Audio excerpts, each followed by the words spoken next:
The next voice you hear may change your life forever. This is the voice of the chaplain of a ministry like no other. Here he is now making his way to the microphone. Please help us in welcoming the chaplain, Chaplain Dennis Keith Hale. Hi again, and glad of it. Ladies and gentlemen, I am Chaplain Dennis Keith Hale, and I'm here at the Lighter Than Air Ministries in Cotati, California. Thank you so much for joining us. Today I want to speak about self-help. You know, I love going to bookstores still. I know a lot of you do too. And I know their days are numbered. They're getting fewer and fewer. But inside the bookstore, I love to look at the different jackets, and I don't read much there, but I look at people looking at books, and I look at books and how wonderful they look. And I love to watch and see who goes to the self-help book section. What are they looking for? Often I'll even go back and see which book perhaps it was that they had taken out. And more often than not, I see books being bought. More often than not, I see people taking courses to deal with stress. When the history is written, we will have been the people who created it. When we were an agrarian society, when the United States was kicked back, there wasn't much to do, for sure. But there wasn't the stress. There wasn't the actuarial pools deciding when we'd die and how much we'd leave behind. A lot of us baby boomers hit the lottery, where our parents were very hardworking people and left us money and homes and what they accumulated in their life. People coming up now are very stressed out trying to find a way to get into that pool, in that lottery. And you can't win the lottery if you didn't buy a ticket, and so they're very stressed out. People are upset because people are making more. CEOs are making so much more than they ever did. There's disparity in life. It's true. But you mustn't let stress get you. I've had to speak at too many funerals of late of people younger than I who had been stressed out to the point of death. This can't be happening. We don't want this in our life. I was watching a film called A Face in the Crowd, and the man who had the old-fashioned ideas was phased out in favor of someone, a wild Andy Griffith, if you ever get a chance to see the movie A Face in the Crowd. So we see what can happen. Stress can kill you.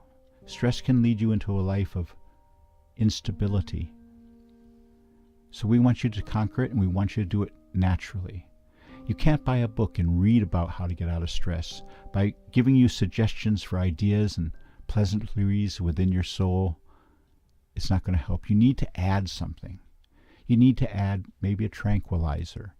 Maybe you need to add some sort of way to kick back a little bit and let your inner self cool out. And that's because you need it. Your body wants this and it craves it. And what it's craving is marijuana. Yes? Marijuana is a plant which was put here on earth to serve mankind. That's the reason it's here, and it's so compatible with mankind, it even allows itself to be genetically altered to be of more benefit for specific reasons. It's wonderful. This ministry has always been so involved with the power of music. We use music and its power to help and heal. But when we add marijuana, we find it's an easier trip.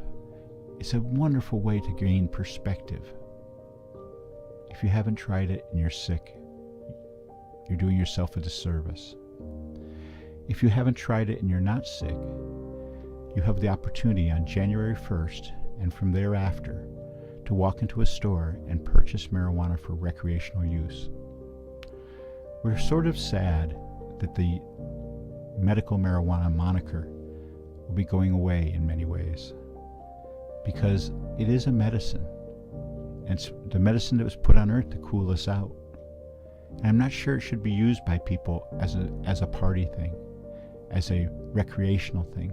Sure, I love to pass a joint as much as the next person, enjoy holding my breath until it comes back to me. That's what we used to do in the old days. If you took a hit on a joint or a pipe, you didn't want to squander the person's marijuana, which was hard to find. So you held that breath in until it came back to you. And Lord have mercy, if it was more than 10 people at the party, you'd go blue. I saw guys do it. There was a respect for it, and we knew what it could do. And we loved it for what it did do. But we learned that it has limitations as well.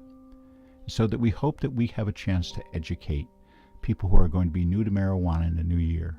One of the missions of this ministry has now taken shape as our direct support of new smokers of marijuana, so that they can get the most out of it, so they can understand that it might not work the first time, so they can understand what those feelings are that they feel. In fact, they're spiritual manifestations of themselves. That's why it's so beautiful. There's only a couple times in life, moments in life, where the physical manifestation of yourself is evident. One of them is an orgasm. We know this to be true. It stimulates so many of the pleasure areas of your brain. Well, marijuana steps in and affects those same areas. And when you mix it with music, you have a beautiful, perfect pairing. Music goes to our soul. Music goes to our inner being, where our mother's heartbeat and ours harmonized. And we seek the rest of our life for that harmony. Please contact our ministry. We can help you. If you know somebody who's going to start smoking marijuana for the very first time, please give them our web address. If you yourself are starting marijuana, never wanting to have started because of legal issues, or you don't want to be tested at work, or on January 1st, much of this disappears. So I hope that you'll help us prepare. We have a program coming up where new smokers can save through the ministry. It's going to be great.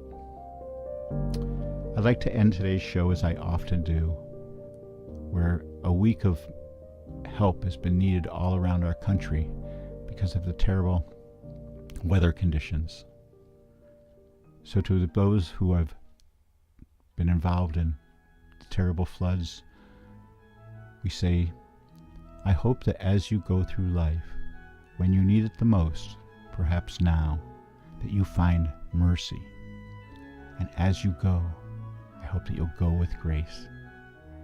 Good night, and thank you from the Lighter Than Air Ministries. Good night.